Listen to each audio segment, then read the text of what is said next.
I can't clap, but I would. All right, so plein air. How many of y'all have had any experience in plein air at all?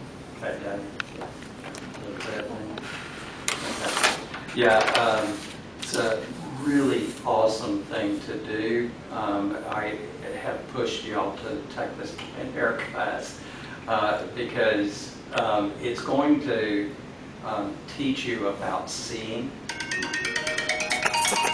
Should have done that. I'm going to turn it off.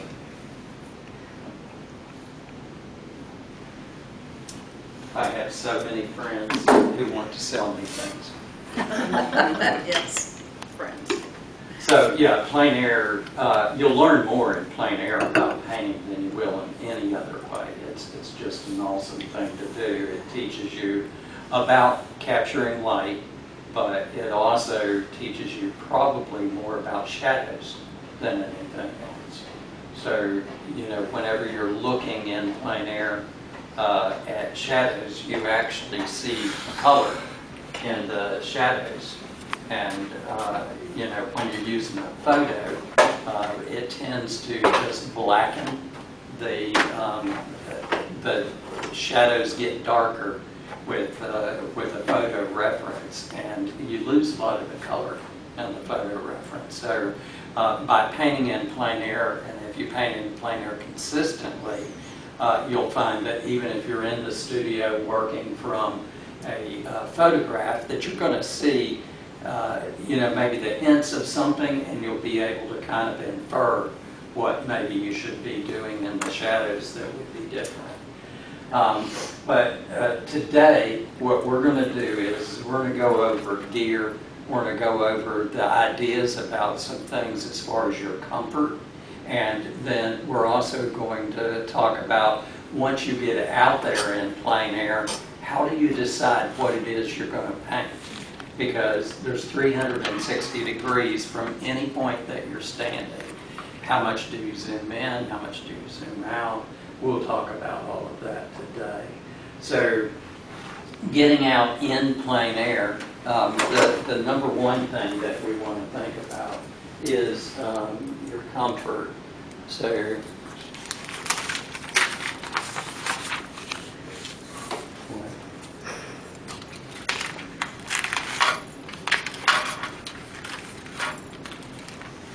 I do not know what's going on with that. I can't see what it's saying.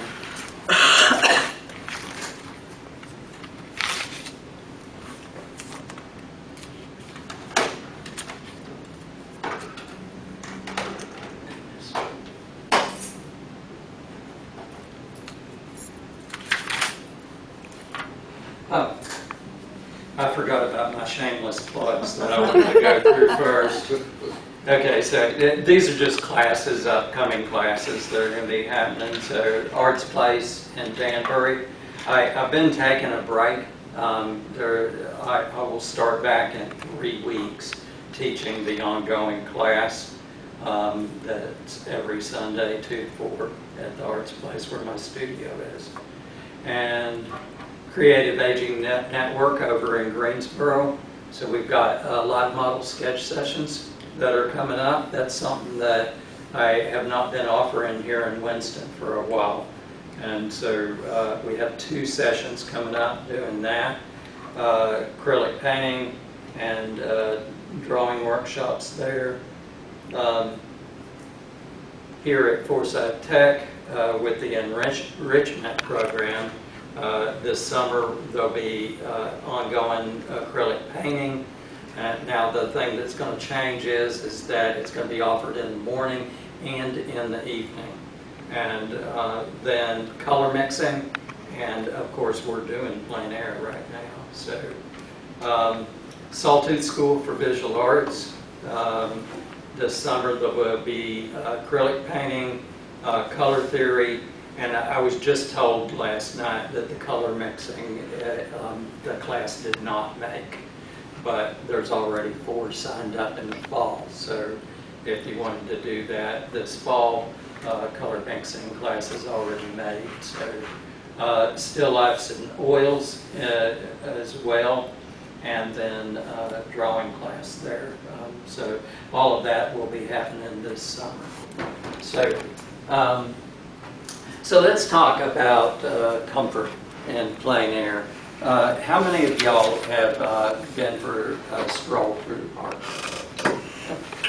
This is one of those things where, you know, I ask you questions and they're stupid and boring, and it's like, why do I have to raise my hand to that?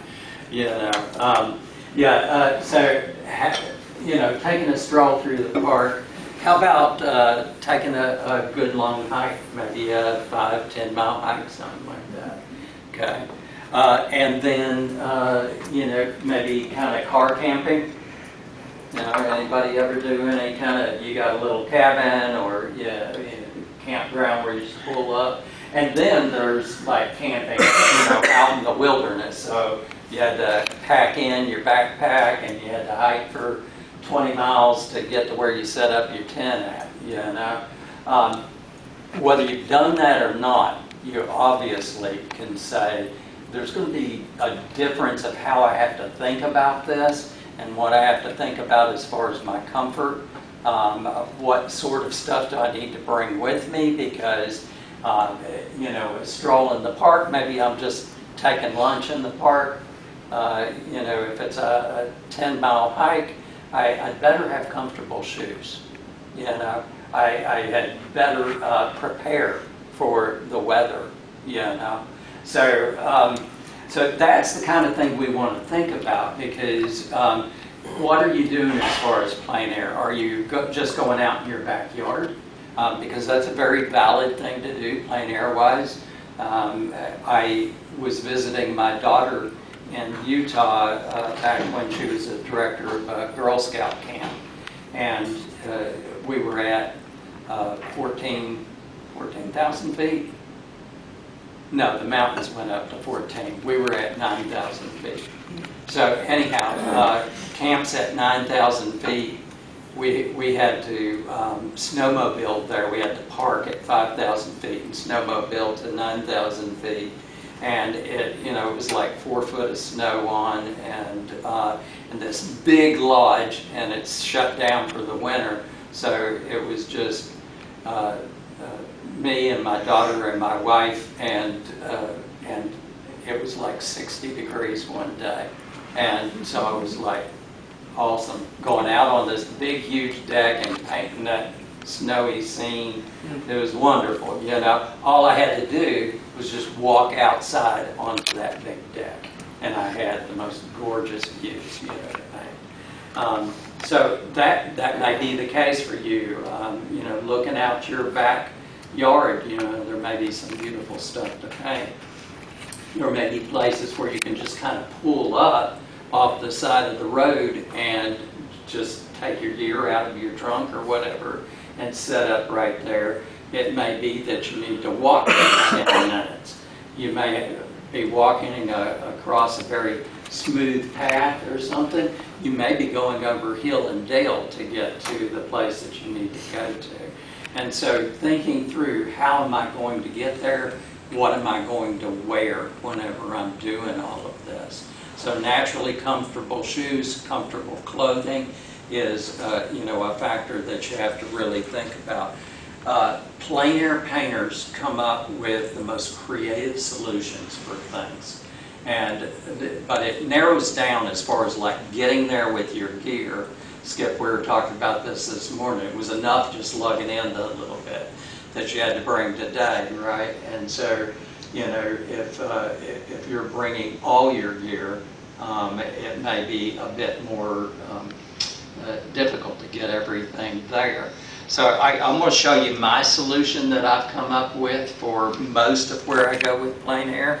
There are these little art roll-around things that, you know, they're made for carrying your art gear, right? They've got all these pockets and everything, you know, and a big section in the middle here that, you know, you can carry a lot of stuff. It's got dividers in it and so forth.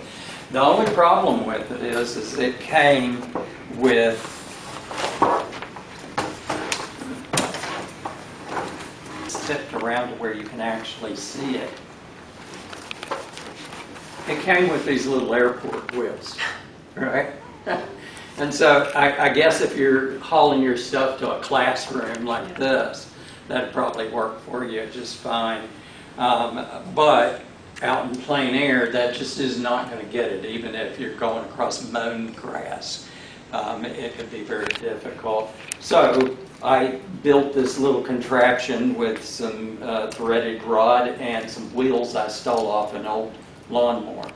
And this will go over logs and through ditches and everything else. So just being creative about that. Having some kind of a roll around or something is, going to get you a lot of places. Also, what I like about this is it does have the pull-up handle, right? So I can put my easel across here. I can put a lot of gear and roll a lot of stuff this way. But a solution that a lot of plein air painters use is instead of using a French easel, which let me just tout a French easel for a second before I move on with this. One reason that I love a French easel in plein air is because you've got this drawer, you've got the pockets and the space back there, so you have like 2 table spaces to work off of. And, with the 3 legs, it will sit level almost anywhere. So you can make one leg a little shorter than the other ones. And I've literally gotten on big boulders in the middle of a river, where it's rounded sides, and, adjust the legs and things sits perfectly level. Another thing that you may not even consider is, but let me get to that in a minute. We'll talk about where you might set up at.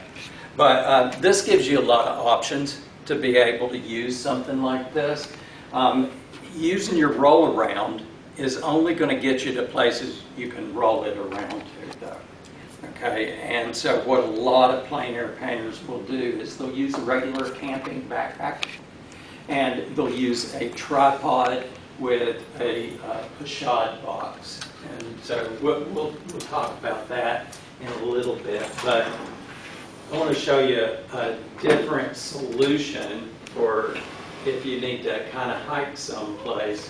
Most of these plein air easels will come with a little side strap, so it goes across here down to here, and that's really good if your main purpose is that you want to look stylish when you're carrying your easel, but it's not very good for carrying it very far. So I got an extra strap and made them go this way instead of this way. And because of that, then it becomes a backpack, and you can put your gear inside the little pockets that, are in the wells. You can put your pallets on the back. You can put your canvases if you're working small inside. And so you can carry everything that you need with this basically little backpack setup with your easel itself. So that's a solution to being able to get what you need, where you need to go with it. So let me... Craig, did you just screw something else on the bottom? I did. So all of them come with these 2 brackets that support your side strap, right? So when I got an extra one, it came with the brackets as well. So I was able to screw the brackets on the bottom. Mm-hmm. Did you get the identical strap also at an art supply store, or did you just use that as well? Excuse me? Had to order that. Oh, okay. Order it. Yeah. Okay. And I have a lot of easels, so I've had these over time. I think I have an extra one right now, that I could set up another easel in the same way. Yeah, it's all a matter of being creative, just deciding on various different things. So yeah, let's go to comfort again. So we've got comfortable shoes. One thing that a lot of people don't think about is sunglasses, because you're like, I'm painting. If I put sunglasses on, it's going to mess up like my understanding of color, and that's true. Everything has its good points and bad points. So what I would say is just like whenever I'm teaching y'all the hand, I say there's this hierarchy of things that are important when you're painting. Color's way down here, and values are way over here. So you can still tell your lights and darks while you're wearing sunglasses. Here's the problem with not having sunglasses on, is that your eyes kind of shut down, your pupils shut down because of the amount of light that, even on an overcast day like today, there's way more light that gets into your eyes than there is in a classroom like this. And so when your eyes squeeze down like that, now as you're painting and as you're perceiving color and values and all of that, you have a limited range that you're seeing in. And so you will paint a painting that looks absolutely fabulous out there in plein air. And then you bring it inside, and so many times it's like, dark, wow, somebody stole the color out of my painting, right? You know, and it's just shocking how vastly different it will look when you bring it inside. Plein air painters have learned you need to push your colors, make them more vibrant, than they actually are. And the more you paint in plein air, the more you learn kind of like just how far should I kind of push that so that they're going to look right when I get back. One thing you can do is take like little color notes on your sketch pad, just write notes. This appeared to me as such and such, and here's the little note that I can make of that color. That can be helpful sometimes, but mainly you just want to kind of protect your eyes from that amount of sunlight. And so, you may, every once in a while, this is very difficult to do, but, if you want to check the color, you can lift your sunglasses a little bit for a second, and then check them and put it back down. I'm being facetious, right? You have that option to, every once in a while kind of check what's, going to be a little closer to what maybe it ought to be. Okay, so other things to think about. Bringing water. It's huge. You want to stay hydrated when you're out there. The other things as far as like comfort, sunscreen.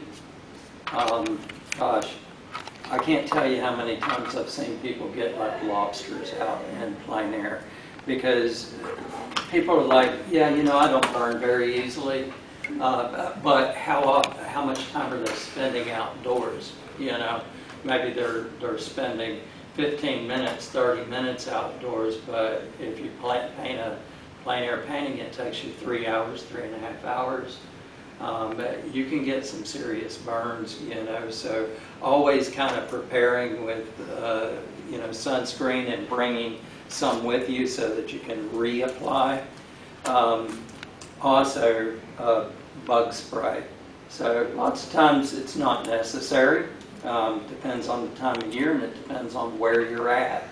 When I was in the Everglades, you'd better have heavy propellant, because they will pick you up and carry you off, But I keep 2 different kinds in my kit.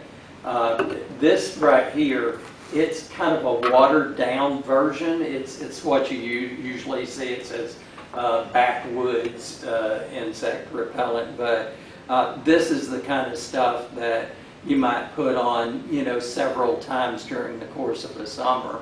to kind of keep the bugs off. But they would just like, laugh at you and then attack you en masse.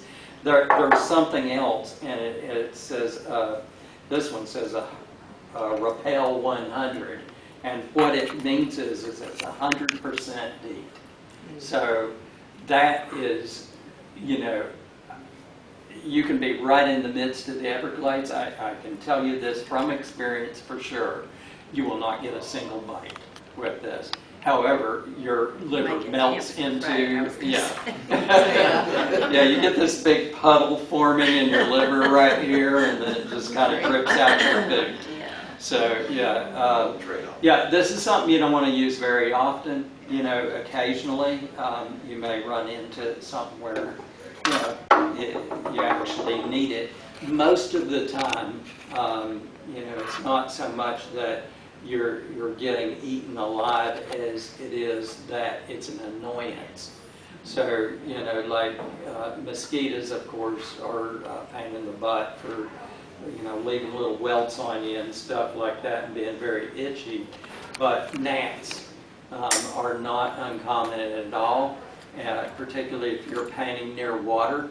And some of our prettiest scenes in plein air are, a pond or a stream or something like that. So here's a solution to that. This is, for one thing, if you're getting overheated, this is great. But it also will just blow the gnats away from your face. So you don't have to wear one of those Australian dingle hats, or something like that. So, and that's on low speed right there. So these things work really very well, and they're rechargeable. I think they're about $15 on Amazon, something like that. So yeah, that's a good solution to keeping the gnats out of your face. Yeah, I can't tell you what to do about keeping the gnats out of your paint. There was a lady looking over my shoulder at a plein air festival one time, and it was at the coast, and so it's a coastal scene, and gnats had gotten embedded in my paint, and she was like, "Oh, look at the detail. You can see all the little birds in the distance there." She didn't know that it was embedded little corpses, but so mixed media. Mixed media. Right. I have cooperative artist efforts, that they gave their lives for their craft, that's kind of crazy stuff, but yeah, that happens. I've had a horse eat the paint off my palette before, and that was at a fair, so I was painting that horse's portrait, and there was a temporary fence, and there was some lady came up to me, she's like, "Oh, I love your painting. I'd like to buy it." And I was like, "Well, this is a commission piece, I'm sorry, But anyhow, we get to talking, I got my back to it, and the horse starts pushing the fence forward and leans over and gets a big mouthful of 3 different blue paints all over his face. I turn around and I'm like, "Oh my God!" And I scare the horse half to death when I do that. And it starts rearing, but its halter gets hooked on the fence and it's pulling the fence up, and so all night. Luckily, the owner showed up right then, and I think the horse might have broke its leg or something. It's really dear. not a good situation. And she did not buy the painting. So I lost both sales. But yeah, weird things happen. I was painting another time, and there was a horse and a donkey, not a donkey, a burro, that were standing there watching me paint. And they were buddies. They hung out together. There's all these burros over here and all these horses over there, but the horse and burro, they were a little team, and so every time I'd turn around, they'd be a little bit closer. And I had my hat sitting on the back of the easel. the horse all of a sudden came running and grabbed my hat and starts trotting off with my hat in its mouth, and I'm chasing after it, going, "Come back here with my hat!" And there was a friend of mine who actually caught that on film because she just happened to see what was going on. Yeah, the cameras are great, aren't they? You know, you can just quickly like capture things that before we always told these stories and people go. So okay, so yeah, comfortable clothes. Sketchpad is something I asked you all to bring. We will go into why you need a sketchpad with you, but it's an important thing to have. Another thing that people don't think about it at all, you're just going out in plein air to have a good time and paint, but having a first aid kit with you is a really good idea because you're kind of out there lots of times. If you have it in your kit, you know, it can be something as simple as just, you know, some Advil and a Band-Aid, you know. I keep this, you know, pretty much full kit because I have classes. And so I want to be able to take care of anything pretty much quickly that might occur that, you know, I mean, hopefully nothing ever has happened that I really needed that kit for anything, but you never know what day it might be, you know. If you're painting in the evening, you may want to bring a headlamp with you. Most of the time, I tend to paint plein air in the morning. You want early light or you want late light, one or the other. If you have overhead light, it really affects your options as far as being able to create form in your paintings. And we'll talk about that a little bit later as well in more detail. But suffice it to say, if you start out in the morning and you run a little bit late, you know, it's not a big deal. But if you start out, you know, late afternoon and you're painting right up until dark, and then you're trying to get your gear together and get back to your car and everything, just, you know, some of these things you just kind of keep with you in your kit so that they are available whenever you need them. So much, you know, and then they call the police. So, you know, there's not a whole lot that you can do about getting hot. You can, you know, bring a car door along with you and you can roll the window down if it gets too hot. But that's got its own problems about it. One thing, okay, so this might be, you know, something to consider. At least you're getting a little air movement around your face. But a really good thing to do is to have a rag with you, and you're going to be bringing water anyway, right? So if you wet a rag and just put it around your neck right here, or just rub it and let it evaporate, you can be getting, I have had this happen before with plein air workshops where people get, you know, just a little bit too hot and they start getting a little dizzy. Not a whole lot you can do about getting hot. Naturally, staying in the shade is a good idea for that reason. It's a bad idea for other reasons we'll talk about. In the wintertime, staying warm. And, you know, you'd be like, I ain't never getting out there whenever it's cold, you know. But you might get inspired. I mean, like I have it down to a science at this point. I do not paint if it's below 42 degrees.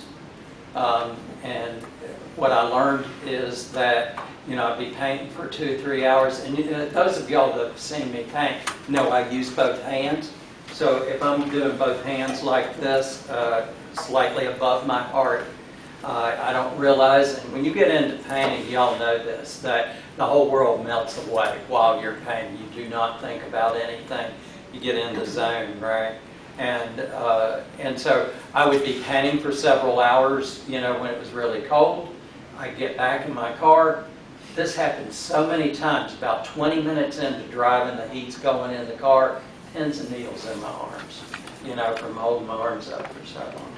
And so, you know, it can get bad, but I've got it down to a science. 42 degrees seems to be the cutoff point where I have any problems like that. But there are times when I will still go and paint below 42 if we get a nice snow on, particularly like up in Virginia, but not here, so I'm not having to travel through the snow very far. But there's a lot of covered bridges up in southern Virginia, and so there's some places I like to go to and paint the bridges in the snow. You know, it's, I don't know, quaint, but, you know, it's kind of, I think it's lovely scenes. So you may want to, and if you do, let me highly suggest to you to wear layered clothing. And people have a tendency to do this. I had a workshop, you know, maybe about 5 years ago, where almost everybody in the workshop ended up leaving, and it was not because it was so cold, it was because they didn't listen to me. I'm sorry, but that's what it came down to. They showed up in a little light jacket, and they were fine for 10 minutes, 15 minutes, 30 minutes even maybe. But what you want to do is wear layered clothing, you know, a heavy coat, maybe even, and then you get hot. And as you start to get hot, peel off, you know. But if you do it the other way around, if you wear that little light jacket and go, I'll go back to my car and get my heavy coat if I need it, by the time you get cold, you will never get warm. You have to go home, have a cup of coffee, sit in front of the fire for an hour, then you get warm, you know. And so starting out maybe too warm and peeling off is the way to go. So layered clothing is a real must. When you're out there in the sun, you really want to think in terms of keeping the light out of your eyes, like we were talking about. The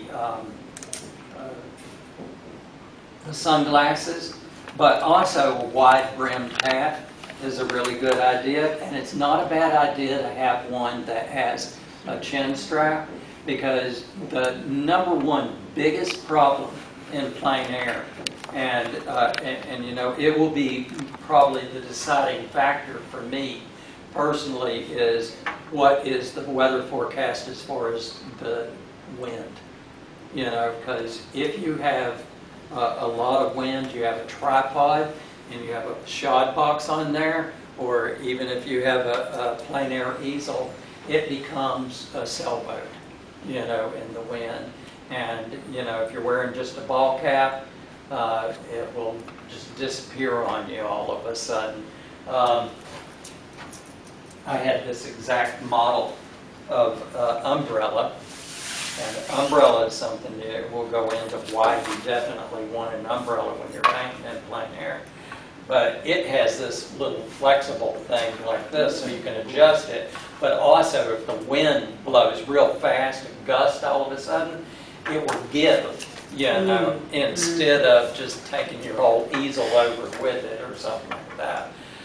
But anyhow, this is a nice thing to have, but it's not even a fail-safe, because I had this locked into the wood of the dock at Southport Marina down at the shore, and a gust of wind came so strong just all of a sudden that it snapped the bolt off right here. So 1 second my umbrella was over me, the next second it was literally 40 yards out in the ocean, floating alongside some seagulls out there. So, you know, and so when we're thinking about umbrellas also, you probably want an umbrella that's going to give a little bit in whatever way, because a lot of the really expensive umbrellas, the fittings that they use to put them together are brass, and the brass fittings snap real easily.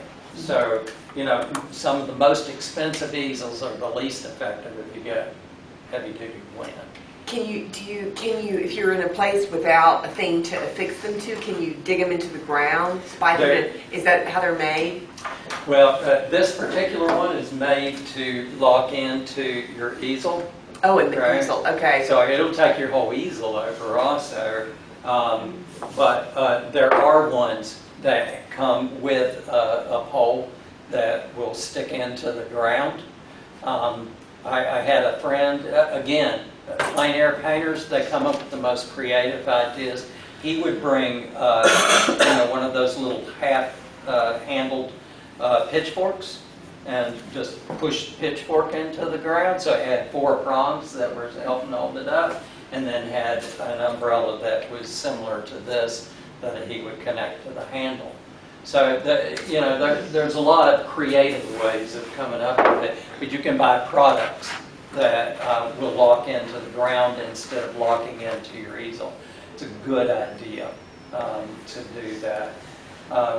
There's various different things you can do in order to kind of combat the wind. I personally have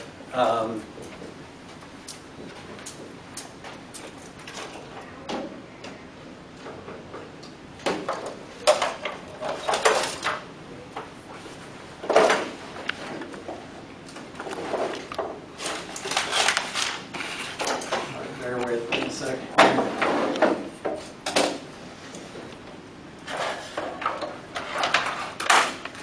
I always keep these 2 bungee cords with me, and I have in my kit here, in here, I have tent pegs, and so I'll drive tent pegs on either side of my easel, and then I will take these bungee cords, lock them together, and go across the belly of the easel here down to the tent pegs.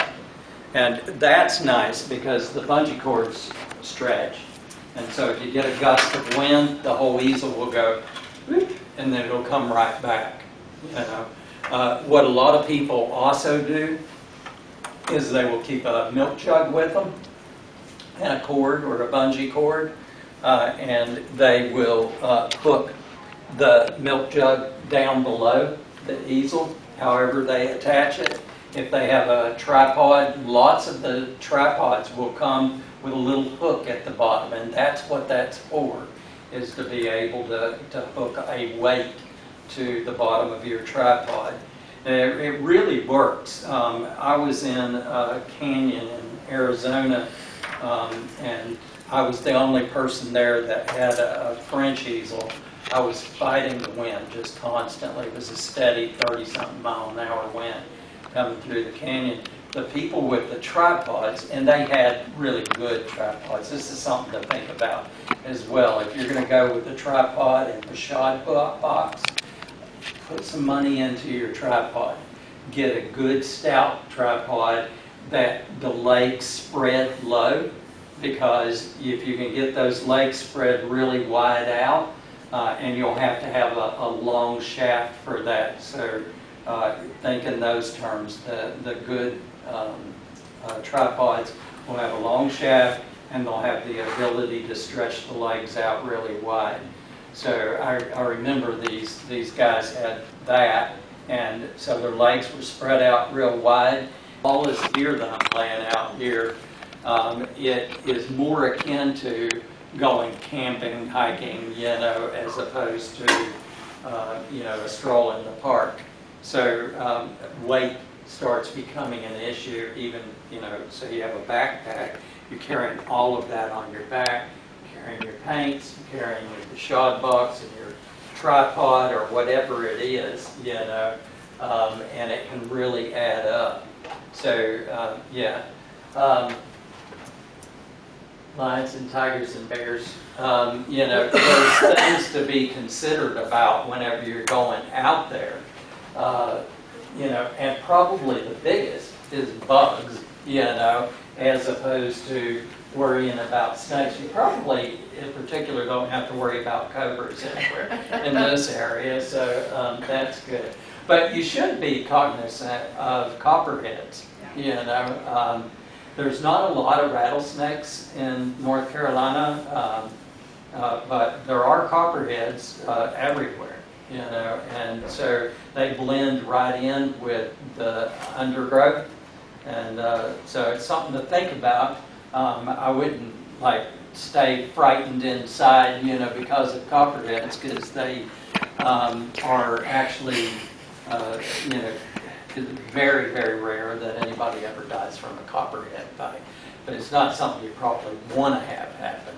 I was a maintenance supervisor at an apartment complex one night.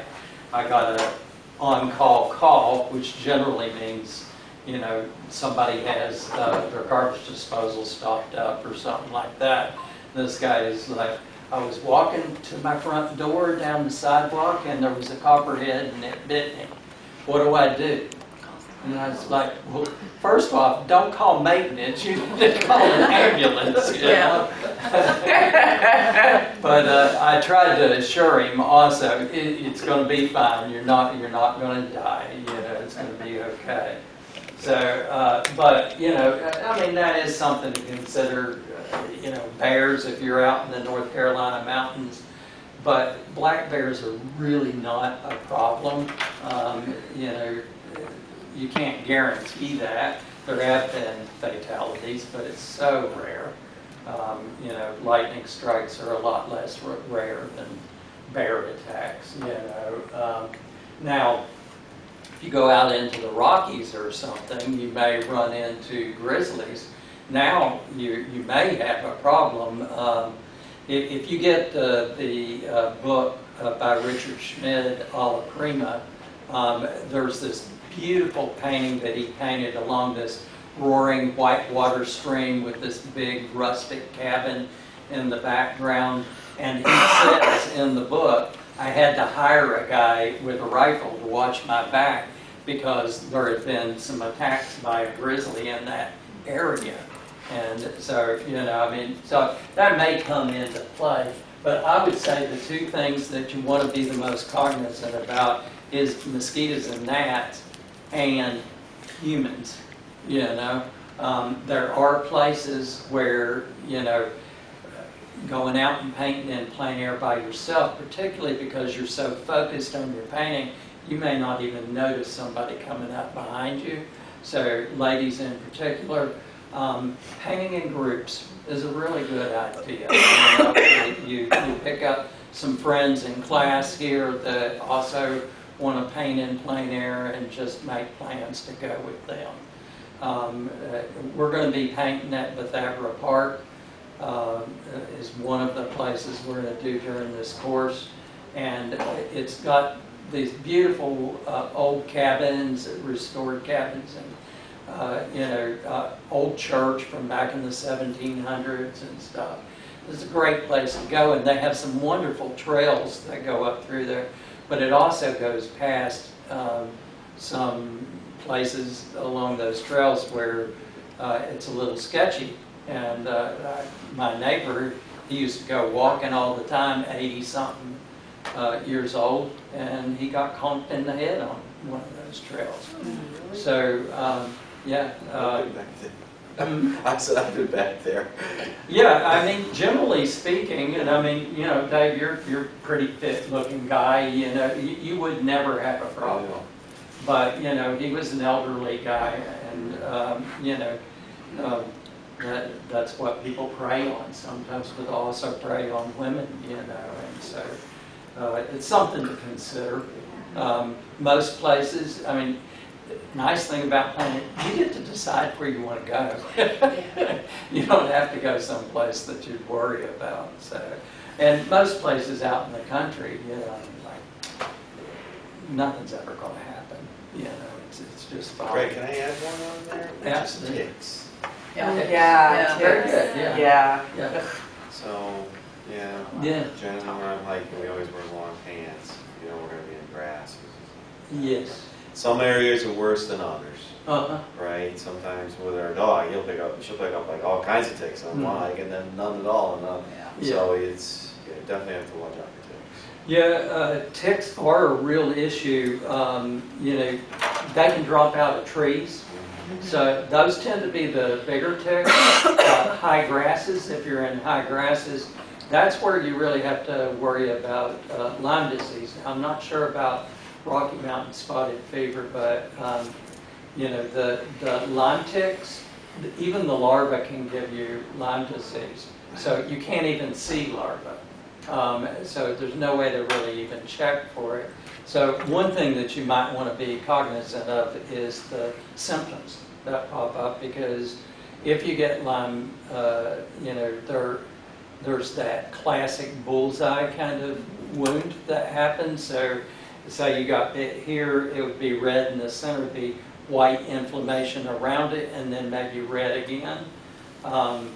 And I know this from experience because my wife got Lyme disease, and so she got bit on her side, and it's serious stuff. I mean, I had to hold her head up and feed her soup, you know, at one point, you know, so it can be bad.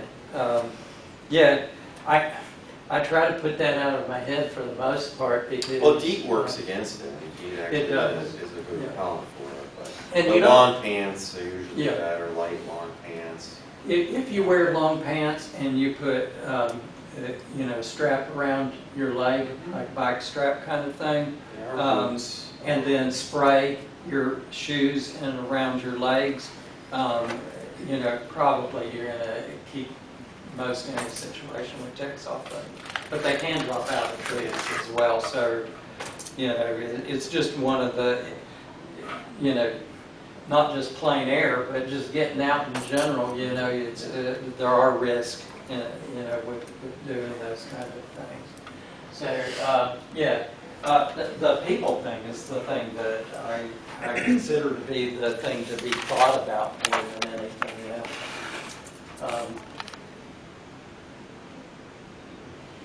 Keep going the wrong direction with this. Okay.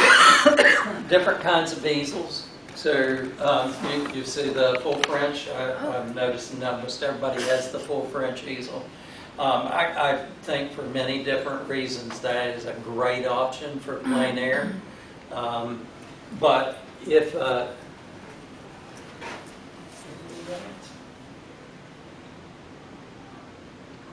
have no idea why it enlarged like that. I think it's because you double tapped it. Mm. Oh, the screen is sensitive. Mm. You touch the screen. That screen must be a touch screen. You can actually, you knocked on the screen there, and Mm. Well, I that wonder would if be that's great if sensitive. I could do that. Oh, Yeah. Wow. Cool. That's interesting.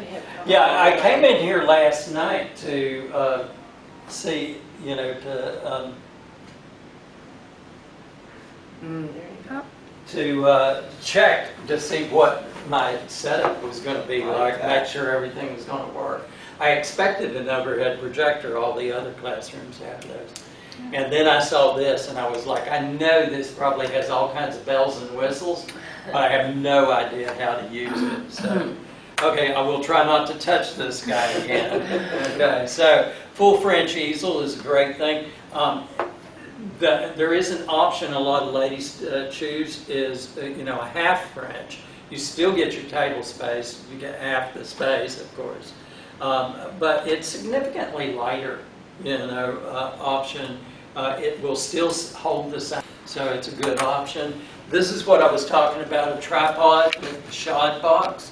All that is a box that on the lid, it will have some way of being able to attach your canvas to the lid.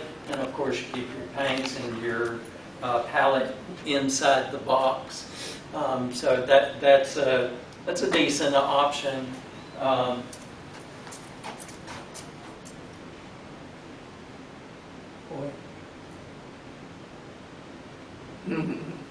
Yeah, here's the quickest way to lose 5 pounds. Yeah. These easels, Tech easels, they come all in one unit, basically. It has the nice little side strap too. But the legs just kind of pull out and pop right back in. They're real quick and easy to set up. and they're made out of an aluminum composite material, very light, very strong. They are also very expensive, so I think they're about $500. But it's a good option if you really want to cut down on the amount of weight. So you don't have a tripod that goes along with it. All of that just folds together. It also has a nice thing that I like. It has a little metal tray that you can put your paints on that clips right next to your canvas. And so you can work from right there directly across. And then you can take that tray and put it in the freezer. A lot of people will keep their paints cold. Will make it last a little longer. So anyhow, Tech is, and I'm not getting any promotion things with them. The different kinds of umbrellas. This is one of them that I was talking about that has the brass fittings in here. But you'll notice that it has the stem goes all the way to the ground. Okay, so but you also notice she has it lined up against this post because they're a little flimsy. So that's something to think about when you're shopping for plein air umbrellas. How sturdy is it? What kind of fittings does it have? Does it have any kind of flexibility? And one question you might want to ask yourself definitely is like, why would I even have an umbrella? I have a floppy hat, I have sunglasses, this is the reason. Dappled light is your biggest enemy, when you're painting, because you have a tendency to want to get under a tree or something so that you're not in direct sunlight, and so you're like, well, why do I even need an umbrella if I'm out of the sun? Well, the umbrella is not for you. I've heard this so many times before. It's not about you. Life is not about you. It's nice if you can get under the umbrella, but the umbrella is to cover your canvas and to cover your paint. And the reason for that is when you're mixing your paint, you want the same thing that you're seeing here to be the same thing that you're seeing on your canvas. And you can imagine that if your palette is in the sun and your canvas is in the shadow, that you're getting a completely different look when you're going from one to the other, so it can be very confusing. Now add into that part of your paint on your palette is in light, part of it's in shadow, part of your paint on your canvas is in light and in shadow. And so talk about a really confusing mess. So dappled light, getting under a tree where it's lovely, it's beautiful little bits of light and shadow, is the worst possible scenario for you being able to accurately paint what you're trying to paint. So if you have an umbrella, it keeps everything just at the same even keel, and that way you're able to at least know what you're doing with it very consistently. If you can get under it too, that's awesome. But that is what your big floppy hat is for, and in your cool clothing. Another thing that has to do with light. So most of us paint with these kind of cotton canvases, right? And I'm just going to walk over to the window here for a second. And we'll pretend that my easel is set up right over here. And I'm going to put my canvas on the easel. You see what's happening here? You can see the stretcher bars. And if it's nice and bright, this is a very overcast day, it will just shine right through your canvas. And so, that can be very problematic for you to be able to tell what on earth you're doing with your painting. Now, one kind of quick way of taking care of that is you could double up, right?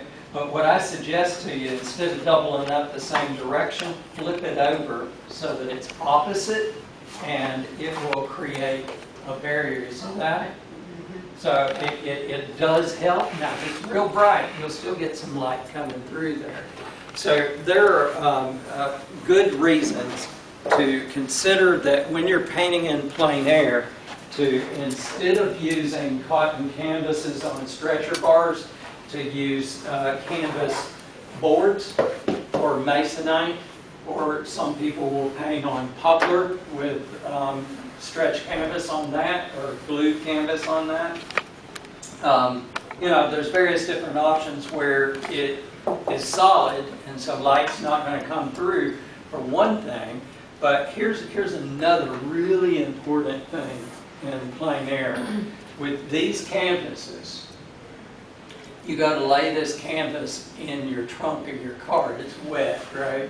And you lay it in the trunk of your car, and then your fire extinguisher, or whatever it is you have in your trunk, rolls right over onto your canvas, and it doesn't put a hole in it, but it puts a dent in it. You will never get that dent out. And so this does not happen whenever you paint a bad painting. Yeah, it's your favorite one you ever did, but it will happen to you. And I know from experience. So, yeah, but these solid ones, now it may roll over and roll a line of paint right through your canvas. But if you're painting with acrylics, they paint pretty dry. I mean, they dry pretty quickly. But at least it's holding up to any kind of like bumps and movement and so forth. When you paint in plein air, there is no rule. You see, if you watch old films of Monet, he'd be painting canvases like this big. I've painted canvases like this in plein air before. But by and large, plein air is not meant to be for creating finished paintings. You can do, a certain portion of it in plein air, bring it back to your studio and finish it. That's pretty common among plein air painters. But really, what plein air is for is a study in plein air. And once you get that study finished, so you go back to your studio and maybe do a larger painting. So the tendency is then to never really paint larger than a 11 by 14 in plein air. 8 by 10s, 9 by 12s are really common size. 9 by 12s are great, I think, in plein air.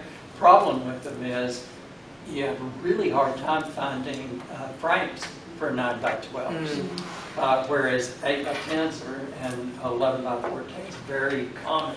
A lot of people will just paint 5 by 7s or 4 by 6s because it's just a study, And that doesn't mean it can't be a fantastic painting.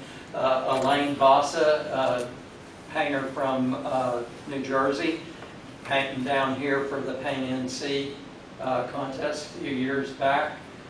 She painted a 5 by 7. That painting won her first place in the contest. She got a $30,000 prize for winning that contest with a 5 by 7. And then it sold, of course, for a whole lot of money as well. So gigantic when it comes to whether a work of art is a work of art or not, right? So let's see what else we got on the little slide. Craig, can I ask a question? Absolutely. So since it's really for a study then, is there any reason not to use just acrylic paint? Even though it dries fast, then you can come back to your studio and start working with the oils. Is that what a lot of people do? Yeah,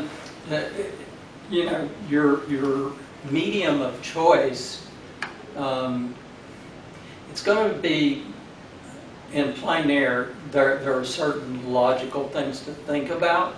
Like I said, I ran one of the largest plein air groups in the state for many years, and so there was a wide range of people showing up. You had people painting in watercolor and gouache and, pastels, they do not hold up to weather at all. Even the light fastness of watercolor is so, it loses its color so quickly. But when it comes to paints, acrylic or oils, either one are good for plein air. Jeremy paints exclusively in acrylics. I've been with him painting absolutely freezing, where he had gloves of paint that big on the end of his little small brushes, where it was just buildup of frozen paint, right? And so you can do that. Pouring rain, he'd take his poncho and put it out over his facade box and be in there like in a tent, painting. But, you're talking about what all could be the good points and what all could be the bad points. So oils is probably your best bet for painting in plein air. Acrylics would probably be second. And yes, you can paint with acrylics, and it does dry quickly. So that's a good point. If you're carrying your paint back to your car, it may be thoroughly dry to the touch by the time you put it in the car.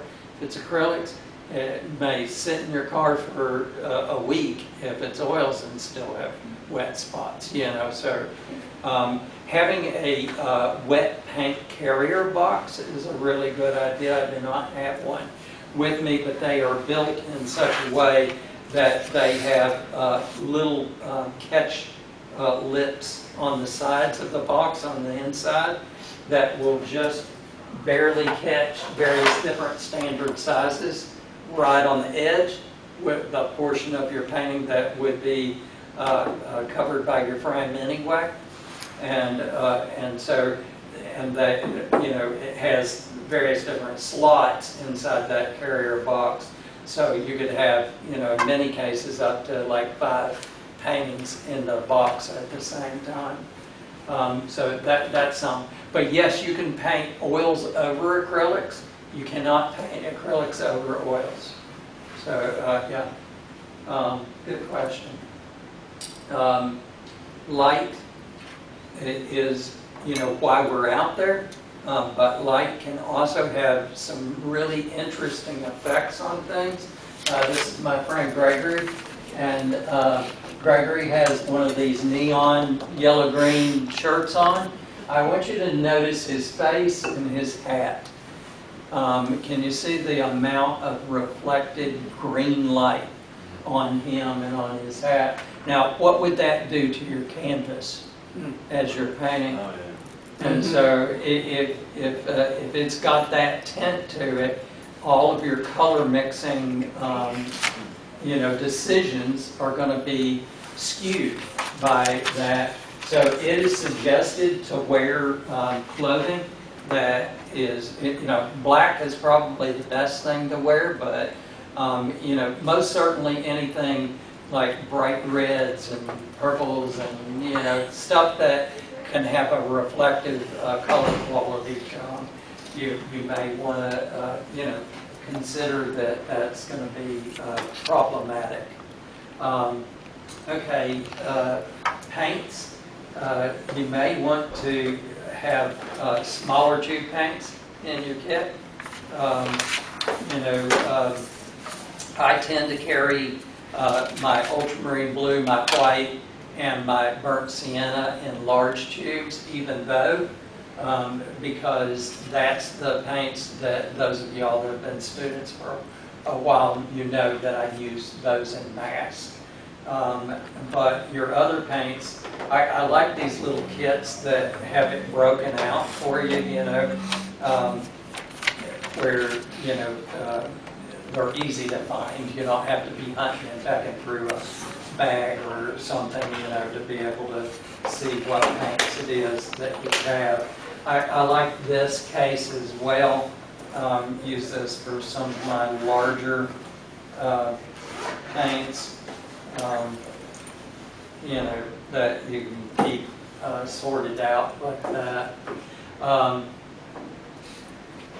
whether you're painting with acrylics or whether you're painting with oils, having a bucket to carry your water and or your solvent in is a good idea. It's less important with acrylics maybe, but I really like these brush washers because of the basket, you know, so your sludge goes down to the bottom and not always like dirtying up your brushes. It's hard to clean a brush from sludge, you know, from dirty water or dirty solvent. These have that nice lock-in. I can't really tell you brands, but you might want to look at reviews when you go to get one of these buckets like this, because a lot of them, the rubber seal is really bad on them and they leak. This one right here, nice and solid. As with most things, you get what you pay for, and if it's really cheap, you're like, man, I saved like 20 bucks on this, you know. Did you? Because then when it falls over in your car and you get a big, you know, stain from sludgy paint, you know, you didn't save anything. So getting one that has a good seal on it is kind of important.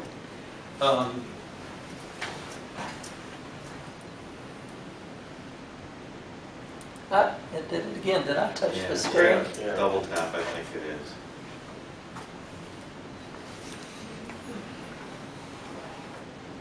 Okay, let's take a break, and when we come back, we're going to talk about selecting what you're going to paint in Plein. So there's bathrooms that turn right at 60 degrees. If you're standing right here, you got 360. So what are you going to do? How do you base your decisions as far as, you know, and one of the things you kind of might want to be thinking about is what are classic compositions, and so that's two questions actually. You know, you need to know what classic compositions are, and you know, like what kinds of classic compositions are there, but also what is a classic composition, like what makes a composition classic, right? So. So what makes a composition classic is just kind of plain and simple is over the centuries, people have painted paintings. Back in the Byzantine era, people didn't have like a book on classic compositions to kind of figure out what works.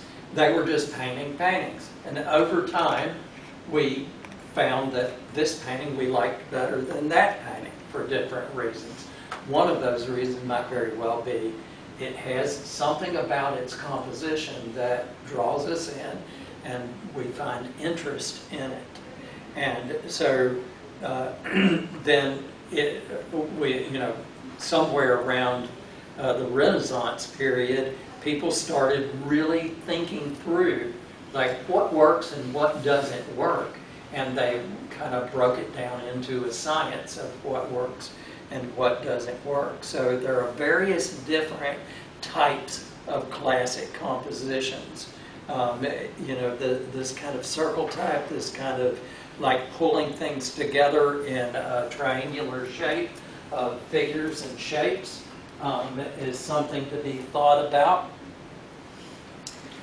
Today, there are a couple of compositional concepts that have really kind of moved their way into the forefront of common thinking about composition.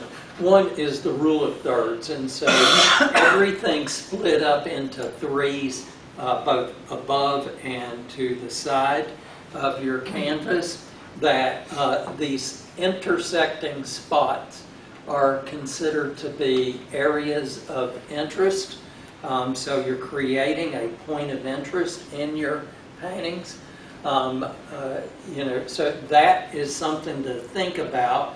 The golden mean works on this idea of fractal shapes. So the same shape, kind of drawing your eye into an infinitely ever narrowing field is something to be considered. And so here's maybe an example of something like this. So you have these seagulls, and there is this general kind of, drawing the eye into that. I touched that screen and it moved to the next slide. So I don't even know how I'm doing these things, so I'm going to try to stay away from it. But you can see how, some kind of a natural thing can form into. Now, those seagulls could just be everywhere, and that would just not make for a particularly good composition, right? But this, using this kind of fractal notion of kind of circling into a shape, and this is a little scary. I think they're like having a battle for life and death there.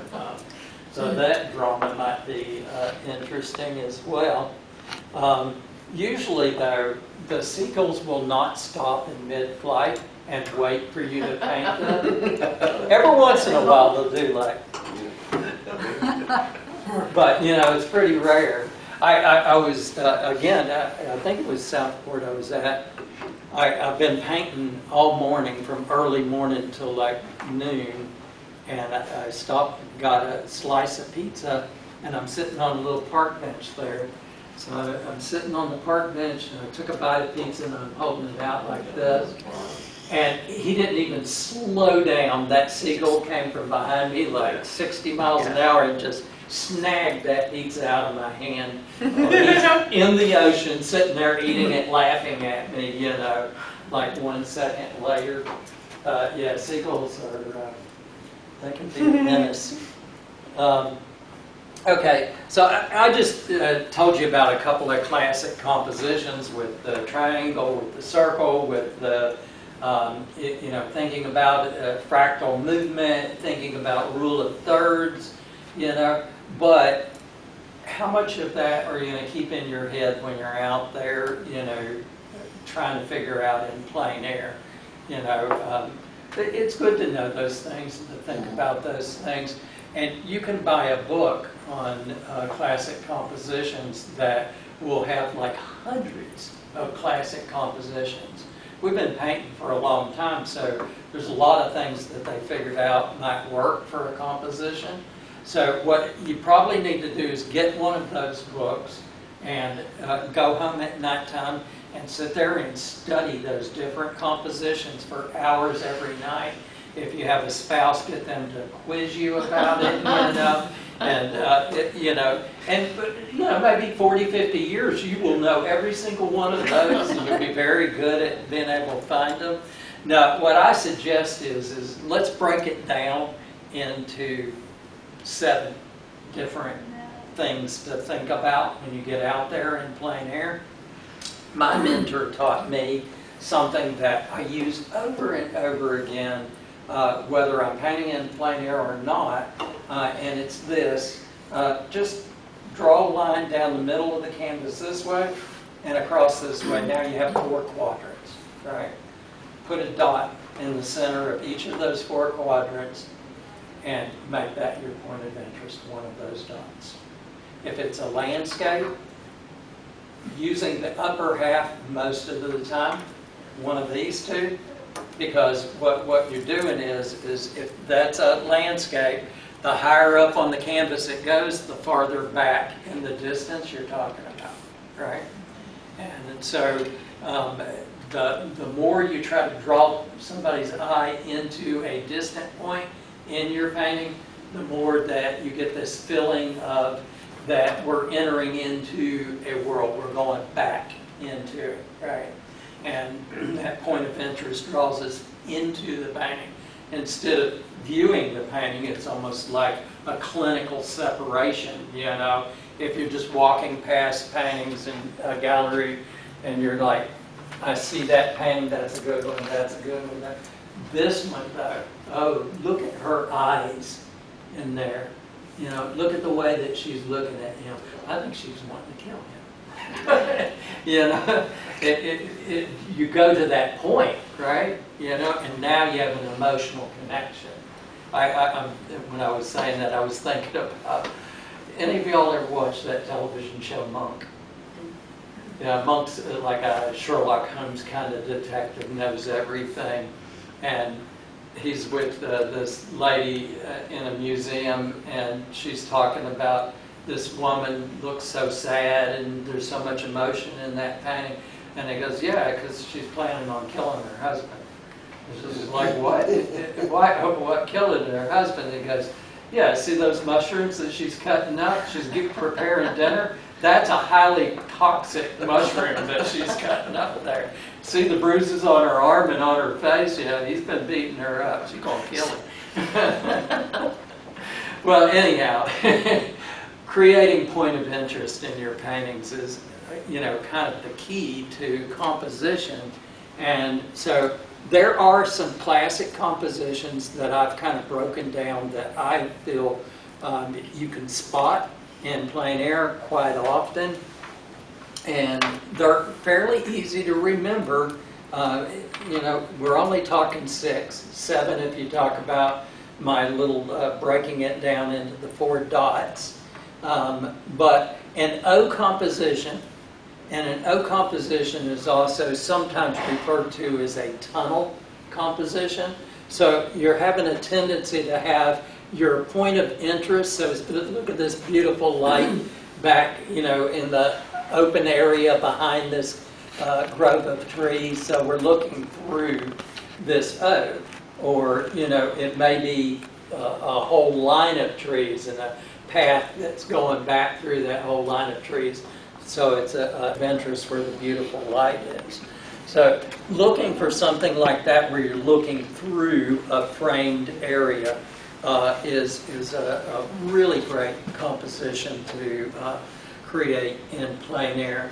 Another one that you will see all the time is an L composition. So you have a larger object in the foreground, off to the side. Now an L can be frontwards or backwards. So the building could be here and the mountain could be over here instead. So you have this kind of, here's the big thing that's capturing my attention, but there's more off in the distance that's going off to the side here. So an L composition. An S composition is anything that meanders back into the distance. So, you know, we're seeing an actual S right here being formed by the stream, but that S could be completely backwards, or that S could be non-existent. It could just be that the stream meanders back, you know, many different loops or something, you know, as it goes back into the distance. But what it's doing is it is drawing your attention on back into here. So ultimately our point of interest might be this snow-capped mountain back here. But the meandering water is directing us to that. Now, does it have to be water? It could be any number of things. It could be a road. You know, it could be the big open grassy field and the waves of the amber waves of grain are just kind of forming something like this. Now, how about if you get out in the big open field and there's something off in the distance there that you're like, I want them to see that. Can we create some waves in that grass that kind of meander back? Yeah, we can back things up as well. So, you know, you may see exactly what you want to paint, or you may manipulate it. You know, you want to always keep that in mind. Like Bob Ross used to say, it's your little world, right? So the art is what you're creating, whether you're using a photo reference, a reference to go by, or whether you're out in plein air and what you're seeing is the reference. It's not the end all. Creating that so that it looks exactly like that is not what is important. Creating a nice composition is what is important. So you can manipulate it. I was painting during Art and Garden tour down in Salisbury years back, and so they have different places where people can come see the painters paint and see the gardens and so forth. One of the places, though, was along the riverbank, Yadkin River, and there was a bridge down there, historic bridge. They had Revolutionary War troops had gone across that bridge as one of its claims to fame. Beautiful old bridge, but when you're standing in that spot, it towers up beside you, and it's just not a good composition to add that bridge in. But I noticed on down the river, there were pylons down there that looks like there was another one of those bridges at some point that no longer exists. So I picked this bridge up and I sat it down over there, right? You know, and then it was like a fantastic composition, you know. Think about how you can kind of use what you're seeing, so you can paint what you see, but just paint it in a different location in your painting. Okay? So you can create those compositions. Converging line composition, you see this all the time. So you've got the road in this case, you've got the fence post going off in the distance, you've got the telephone poles going off in the distance, you got the shape of the mountain even coming in, you know, that's going to that same kind of distant focal point. And are there other areas other than out west that we can see something like that? Yeah, plein air doesn't have to be natural areas. Painting the downtown areas is, you know, a really great thing to do. You know, all the buildings go off into one point perspective. You know, lots of times sidewalks converge, you know, and, you know, look for it out there. You will find converging lines. Steel yard. Steel yard is an interesting one. This is an example, but this is not necessarily a really good example of a steel yard composition. It's where you have a large object in the foreground and you have the same basic shape repeated smaller in the background. This is not very far in the background. Does it have to be the same thing? Does it have to be a haystack here and a haystack way back there? No, it could be a man standing in the foreground and the same basic vertical shape, you know, maybe a steeple in the background, you know. So you have this vertical here, you have this smaller vertical way back there. Okay? So just any kind of repeated shape that it's smaller as it's going back. Also keep in mind perspective, how perspective plays into things. So this road is covering up most of the front of the canvas. As it goes back, it comes to one single point, so the converging lines are getting narrower as they go back. What about this string? It starts out wider, it gets smaller as it meanders back. Okay? So thinking about, you know, how you're going to utilize perspective as you're doing this as well. A diagonal line composition has a lot of strength as a composition. This is kind of simplified with these mountains right here. You know, I'm quite often reminded with the diagonal, like in Italy, the red-roofed, you know, houses that are stacked along the diagonal hills going down to the seacoast and stuff like that. Very classic, you know, sorts of paintings that you see. You most certainly will see this any number of places, you know, in North Carolina, in the mountains and so forth as well. So trying to just keep these six in your mind, which is challenging enough, but you can make a couple of little notes. Look for the converging lines. Look for, you know, big shapes in the foreground, smaller shapes being repeated behind it. Look for, is there any kind of like little window shapes or tunnel shapes that I'm looking through something at something else, and so an O or a tunnel. You know, what meanders back, what big shape here, and then it kind of goes off to the side, forming an L. You know, there's so many of these that that can be broken down into basically these same compositions. So this is something I try to get students to really commit to memory, because you know, it's nice to have notes, but you've got enough that you're like juggling, trying to get out there with things without, but you know, you can stop for a moment and just look. This is an exercise that we're going to do soon here. So we are going to try to get out.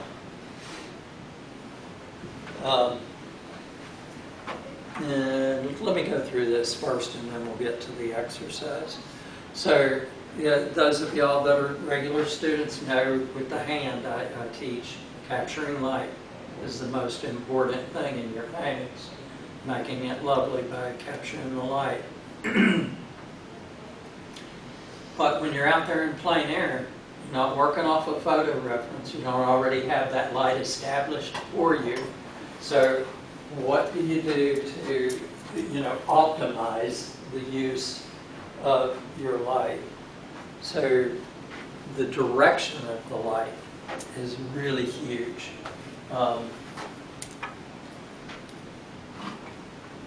pull out my phone for a second here. I cut it off so that my friends would stop calling me.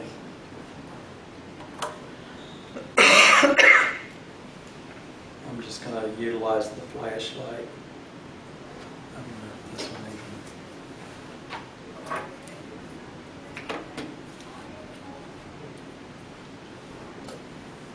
Battery packing forever, so. Okay, this is actually better than the phone. I want you to think about something here. If the light is shining on whatever object, you're trying to get people to see this as your point of interest, and the light is coming from this direction, any shadow is behind that thing from your perspective. So it's completely face lit. And what happens with that is there are no shadow shapes in your painting. And so everything is absolutely going to look two-dimensional and flat. The same thing is true if the light is coming from behind it. The shadow is on your side. And so everything is in shadow. So again, it's absolutely going to come out looking two-dimensional and flat. So what you want to do is find where light is coming in from the side, from the front, and from the side, so that you have a lit side to everything, you have a shadow side to everything, and you have cast shadows coming off of everything. That creates form, and that will allow you to get a real sense of depth in your paintings in 3 dimensions. Because, I mean, you know, think about it, we're working on a 2-dimensional surface, so it's definitely an optical illusion when people think they're seeing 3 dimensions in your painting. You want to optimize your ability to create that optical illusion. Now, here's the question you need to ask, though, is if I'm trying to get light from here on my object or light from here on my object, the biggest problem that people run into is moving the sun.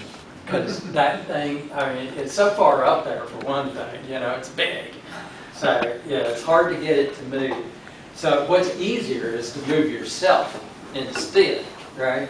And so if the light's coming from that direction and I'm right here, and that is all in shadow from my perspective, what can I do? Because it's all in shadow. What am I going to do? You gotta move. So you've gotta come over to where from this angle, the light is hitting one side of it, shadow on the other side of it, right? So first thing, when you go out into plein air and you go, now what am I gonna paint? You know, there's all this to paint. Well, no, there's not. You're narrowing it down immediately by the direction of the light. So the first thing you want to do is establish where's the light coming from.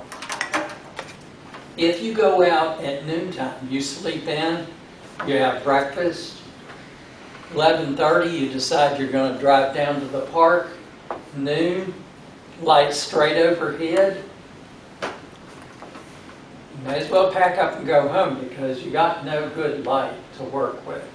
Okay?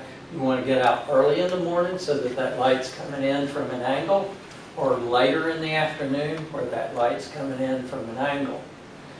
But showing up at the right time, you're narrowing things down right from the beginning, because if where I show up at, there's this opportunity to paint this, but it's all in shadow. If I'm still going to paint that, I need to get around over here somewhere. So I've automatically negated an entire area over here that's not where I need to be. It's going to be all in light from this direction. So I've negated all of this area right here as well. So now I've got a choice from here, or I have a choice from here to paint that object. If I don't like the way it looks from either of those directions, I need to move on to something else, right? And so thinking in terms of the direction of the light is huge. Once you get out there, you want to make sure that you are setting up the paint in a really good spot to do that. Now, how much do you zoom in and zoom out? Because, okay, I got there, I figured out right away, okay, it's going to have to be here or over there. I look at it, this is it. I really like this. It's going to look good. There's very few people who've ever painted that cutter, spray like that, and so this is a winner right here, okay? Now, what I want to ask myself is, do I want to really get into the heart of it, like where everybody understands it's backwoods? So I want to zoom in on that backwoods part, right? Or I could be like, but I want it to have a feeling of relationship with this other spray and that bottled water right there, you know? And so people will get the feeling that there's a community of bottles in my picture, you know? And so I'm going to zoom back so that I can see all of them. Well, I'm being silly, but the notion is correct. That how much are you going to zoom in and zoom out? How are you even going to figure that out? One really quick and simple way is just do the loser sign, like this, backwards like this. So it's like the old movie directors used to do, walking around like this. And if you're walking through a park like this, people are very impressed with you. They're like, that person is crazy, they're walking around there. So, but, literally you can, kind of frame things, shut one eye and just kind of look through your hands like that. And the closer you bring your hands to you, the more you've zoomed out on your framing or zoomed in, right? And so that's a quick and easy way. I do not have it with me today. I don't think I do. Let's see, because this is... I apologize that I did not move this over from my other kit into here because it's something I really wanted you to see it. But write it down. It's called Picture Perfect. And you can get that from pictureperfect.com, or you can also order it from Amazon. Interestingly enough, it's cheaper on Amazon than it is on the Picture Perfect's own website. But it's only about $10 one way or another. And it has some little frames that are made out of red plastic that you can look through. And when you look through it, the different frames are different kind of canvas configurations, like the dimensions. So depending on what canvas you have would depend on which frame you kind of look through. But it's also in red, and by being red plastic, it confuses your whole kind of thinking about what are the colors I'm seeing through my little window here. And it just helps you to focus on nothing but values. So you're seeing lights and shadows. And something about that red plastic makes the lights just glow through there. So it gives you an idea of what it might look like if you kind of pushed the light a little bit. Okay? So that's a really good one. There's many others that are out there. They used to be more common than they are now because, as a matter of fact, they used to have this device that you could buy. I think it was about $200 back when. It's an expensive piece of equipment that you could look through it. You could look through it, and it would have this viewfinder like this that you could like see what all was in this view, right? And you could zoom in and zoom out with it, right? And so you could figure out your composition, you know, like what's in your frame of reference that you're going to put on your canvas by using that device, you know. And I would imagine if you search for it, you could still find it and buy it for like about $200. Or you can pull your phone out because it does the same thing now, right? So zooming in, zooming out is a great thing to do. The camera works really good in the sense that you can see how everything, there's some shadows in here and around, but this building is just flat with light, maybe a little bit of dappled shadows on it. But by and large, it's going to be just showing when you paint it, it's going to come out looking just flat because there's only light on that building. Now, you could zoom in, zoom out. You might get some dramatic shadows on the ground and so forth that would make that more interesting. Or you could zoom in. This is what's referred to as an intimate painting. Maybe you can zoom in more, like, you know, just on this window with the shutter or something like that. But one way or another, that is all in light, no shadows. How about if you did something like this, where you've zoomed in, but part of it is in shadow, part of it is in light. It takes on a more dramatic feel for your painting. And then if you zoom out so that you can see more of that relationship between the shadow and the light, light on the steps, shadow on the steps. I didn't realize you can do drawing on here too, obviously. I've just barely touched that, left a little red dot and a little red line. Cool. Okay, so shadow on the chimney, light on the chimney. Do you see how everything about every object has that potential for being in light and shadow, and so it gives you the opportunity to create form. Here's the old church, totally in shadow. So it's just the opposite. Instead of being fully in light, it's still going to come out completely flat and two-dimensional in your painting. You know, as a photograph, that looks pretty much flat. But there's something about photos where people just accept photos for what they are. They look at your painting and they go, that looks so good.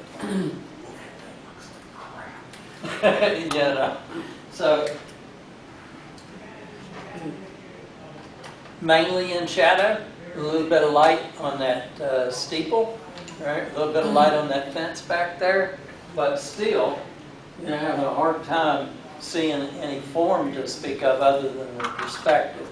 Now, here's what you might want to consider looking for. Something where there is this beautiful relationship between the light and the shadow, and it just gives everything shape and form and a certain kind of beauty about it because of the light and shadow. Okay, talking about light above and beyond this, there's something that plein air artists refer to as chasing the light. So you get out there at 9 o'clock in the morning,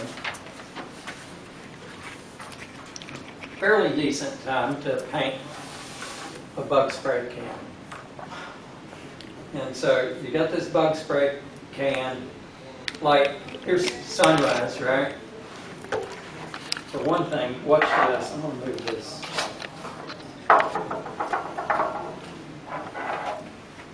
Sunrise, look at the cast shadow. You see it goes all the way across the table. Right? Here we are, 7 o'clock, 8 o'clock, 9 o'clock, 10. Look at the shadow. Did you see the change between 10 and 9? 10 o'clock, 11 o'clock, noon. No shadow, right? Okay. So look at that change that's going to happen in 3 hours with that cast shadow. So what happens is that somebody comes out at 9 o'clock in the morning and the cast shadow's right here. We've got this deep shadow back here. We've got this light over here. And they keep painting. And, it's not just a cutter can. We've got these other things here. And they all have shadows on them and being cast by them. And so all of that changes, but they painted this thing first with the shadow all the way across there. And then it got later in the day and they painted this one with the shadow right here. And then they took a break for lunch and they came back after lunch and they painted this one with the shadow over here. See what I'm saying? Mm-hmm. So what you want to do is get your whole painting mapped out with your shadows right off the get-go. Okay? The shadows on the objects and the shadows being cast by the objects. So that right from the get-go, you get these mapped in, and then, you're going to develop that later, that shadow, what's going on in the shadow. All you have to do is look, okay, if it's grass, and the grass looks like this, and this little short piece of shadow that you now have, or after lunch that's over here, you can use that, your understanding of what you're seeing, but paint it in that full-length cast shadow like that. So you have a reference to go by looking at it, but you, I had that cut off, and I decided to cut it on to use the camera, use the light. Okay, so you can see how important it is to just kind of get things mapped in early on. So what about when you get there, you're trying to figure out what it is that you want to paint. And the best thing to do, okay, so you can use your phone for figuring that out. The best thing to do is to bring several canvases with you and to go several different locations from different directions and paint full paintings of each of those directions. And then you can decide which one is the best one to do, right? Of course, that's ridiculous. The best thing to do is to invest as little time as possible into figuring out each thing, but trying to figure it out in accordance with the shadow shapes and the light shapes in your paintings.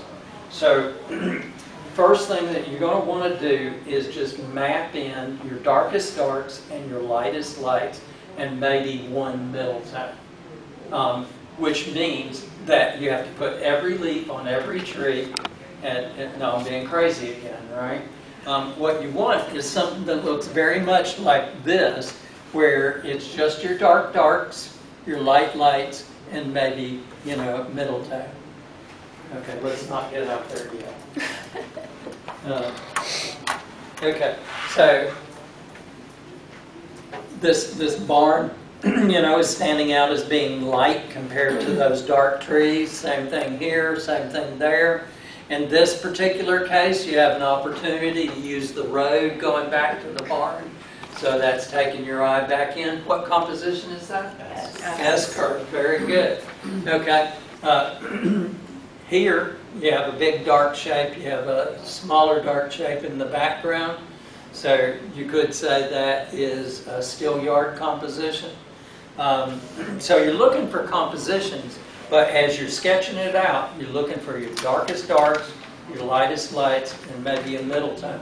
So you're trying to break down your entire composition, if you can, into 3 big blocks of values. Now, they can be repeated. Look here. This barn is, you know, the white of the page, and so is the sky. So there's 2 separate places where that's showing up at, but only one value there. One value. Second value is the dark dark of the trees. Third value is the field. We have a 4th value here is another middle tone. This is a lighter middle tone, a darker middle tone, right? So they've broken this composition down into 4 values. Never have more than 5 values, ever. If you have more than 5 values for your big blocks of value, it's just going to be too busy. The closer you can get to just 3 values, the better off you are. Very hard to do that. Very hard to break it down into 3. This one's broken down into 3, right? Dark here and dark there, but that's 1 value. Light here and light here, but that's 1 value. And this middle tone, light middle tone, 3. This one's broken down into 4. So hard to get any more simplified than 3 or 4. 5 pops up pretty regularly, particularly if there's structures, because remember, you have the shadow side of the structure and the lit side of the structure, and that lit or that shadow may not mesh with the values of the other big blocks within the rest of your composition. So when you go out, and this is the exercise that we're going to be doing, we're going to take, did y'all bring charcoal pencils with you? Yeah. Okay. So a little sketch pad is a good idea. I mean, you can have a big one, but this is just easier and lighter. And so what you want to do is just make yourself some blocks on your sketch pad. And you're going to get out there and you're going to look for a classic composition. So, you know, whatever it is that you find, you want to break that down into, you know, try to break it down into 3 or 4 blocks of value. And that's what it ought to look like.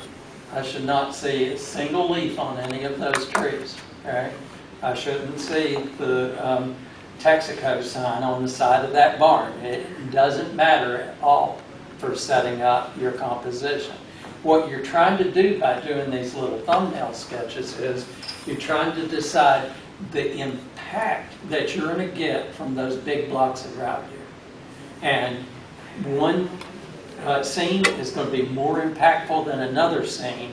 And so you're trying to break down out of all that vast opportunity what is going to be the best thing that you can do out of all of that. And you're going to find it by breaking it down into those big blocks of value that are, you know, concise. How long did it take me to do this upside down?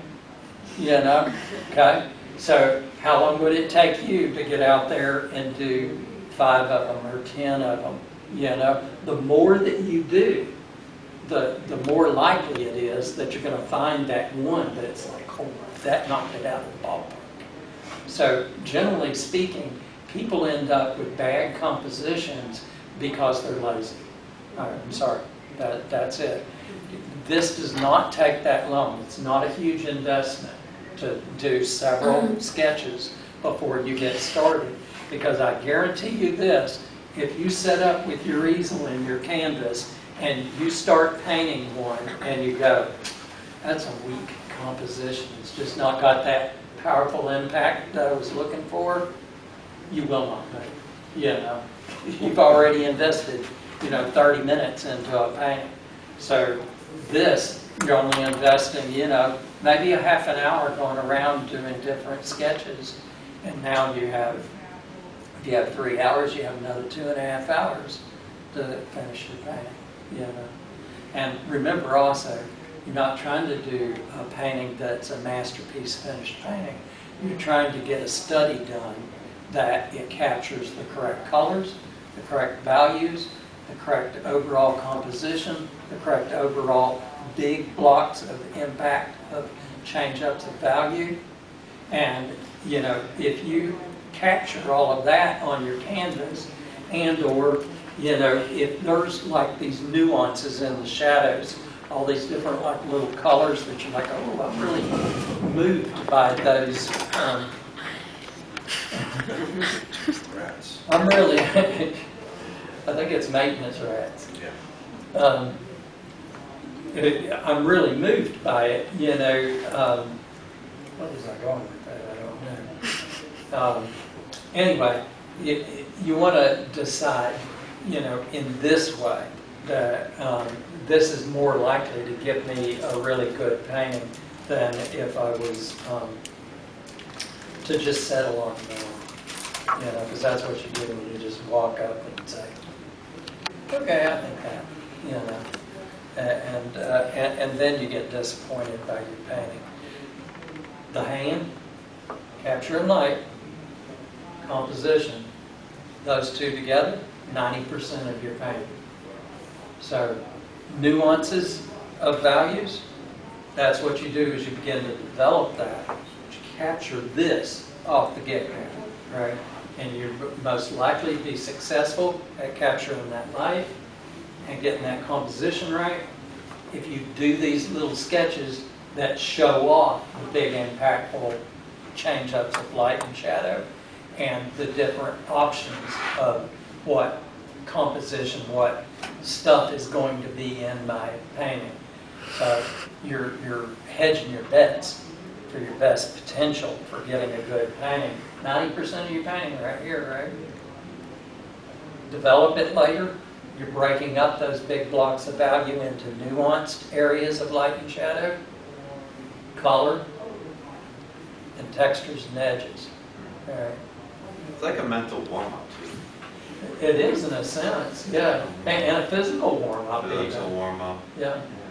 Because, as you're doing your sketching and stuff, you're actually warming up your hand. I was in commercial art when I was in high school, and they had us just do little loop-de-loops and little ups and downs and stuff. We had to go through this whole 2 pages of little exercises like vocal people do the stuff. And, yeah, so, and that's what you're doing.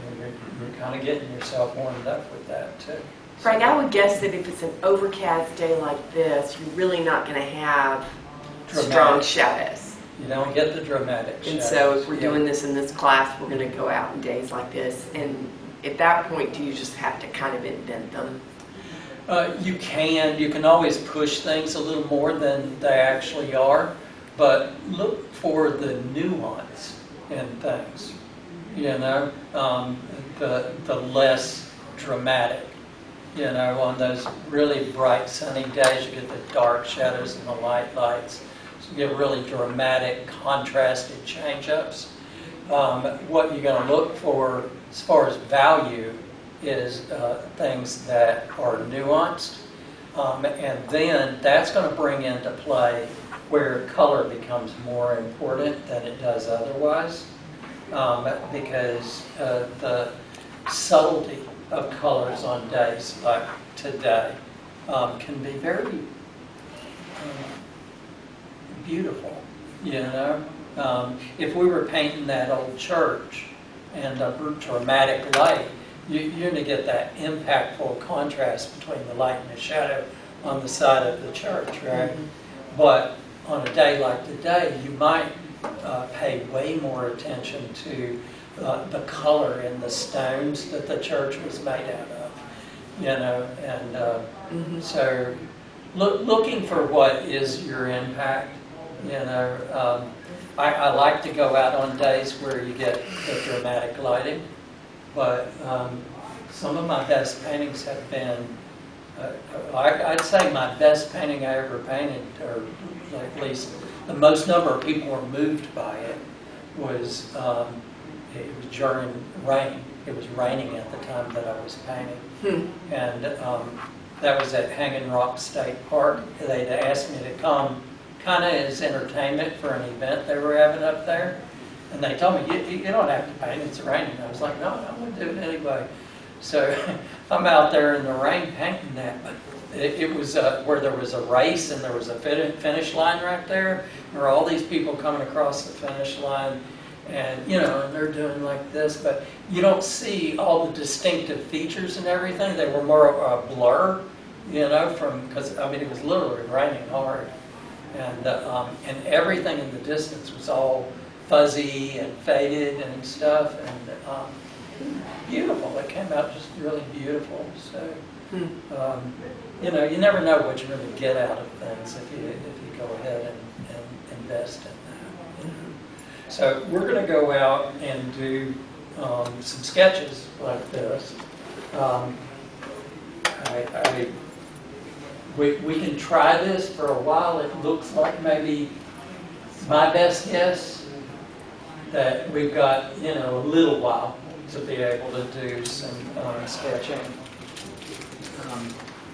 What time is it? 11:30. Okay.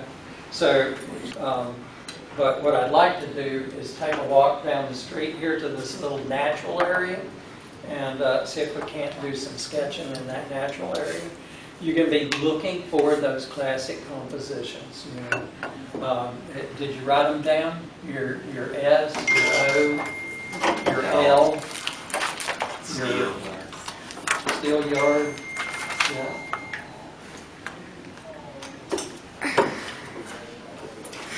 So I'd like you to find all 6 of those. So six sketches. This is like class. This is like class. Yeah, this is going to be hard. Thank you. You're welcome.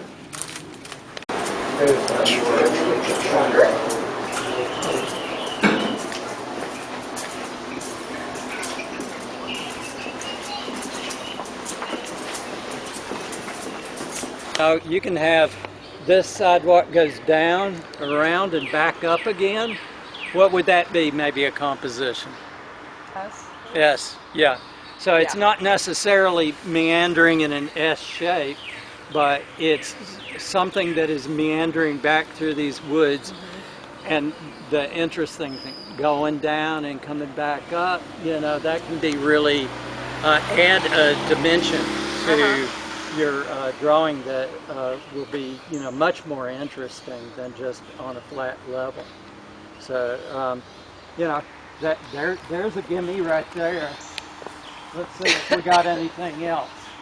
Okay, right here already. Okay, I'm looking right through here. There's a bunch of bushes kind of off to the right and below. Yeah. There's a tree with ivy growing up on my left frame. There's a dark-shaped tree that has a fork goes up over on my right frame. And then I've got that stair and the light back through there on those cars. This would be basically an O or a tunnel composition, right? Yeah. So, Yeah.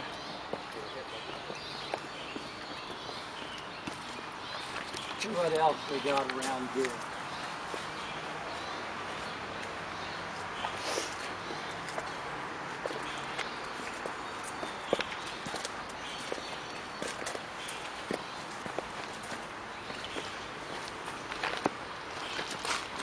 Okay, from this angle right here, you got this picnic table in the foreground right here, and then you've got a similar kind of shape with the stair and bridge back there, where you have kind of a rectangular shape that also has kind of like holes, and so you got solid and negative space kind of being formed by the rails there and by the grid on the table here.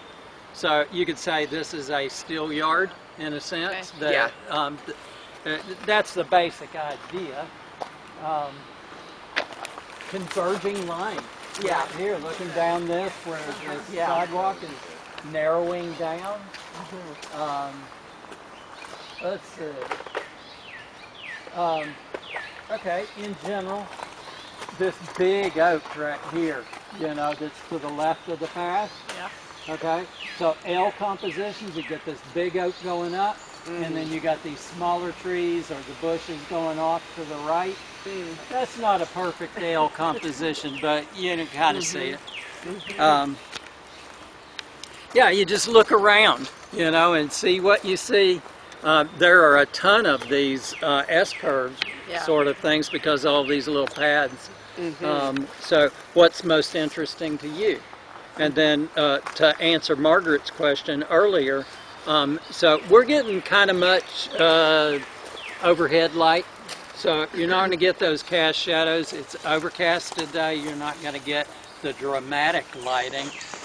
But even if there were, you know, even if the sun was rising over here, you've got all these S-curve compositions to choose from. You could find one where the light was coming in at an angle from the front, right?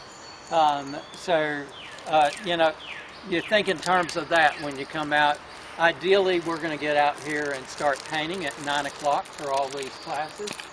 So it's up to you, but I'd show up a little early and, you know, actually find the place, get there, get, you know, kind of your gear out of your car and everything so we can actually start painting by 9 o'clock because that early light is, you know, it's going to be lovely, that early light. And then later on, you get this, and it's not much to go by as far as paint. But we've got a lot of light and shadow in this kind of darkened courtyard kind of area because of all the you know, variety of trees and bushes and things. So scatter out, just look around, try to do one of each of the compositions, even if you have to like stretch it for, you know, your L being that tree, and you know, I mean, not everything's going to be perfect like that necessarily. So we'll see what you can find. Okay. You've got 4 minutes. Wow.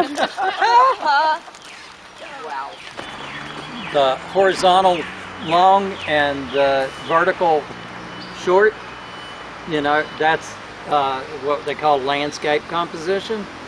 There's no reason why you can't do portrait composition instead. Right? So thinking in terms of, you know, changing things up like that maybe.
Sketch. Yeah. It's a masterpiece. You got the idea.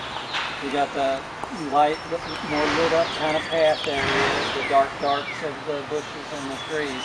This is actually kind of groups. Okay. Right? So I could simplify this, you know, and have some middle tone in there as well.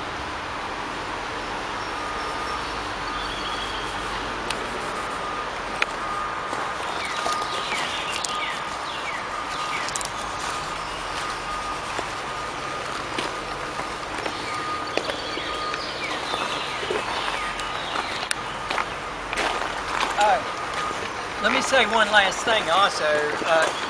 Everybody look at me for a split second here. Watch this. Squint. Squint your eyes down all of the way. It simplifies everything into darks and lights. It'll help you to see things less detailed and more like what we're looking for in our sketches. Am I in your way? Okay.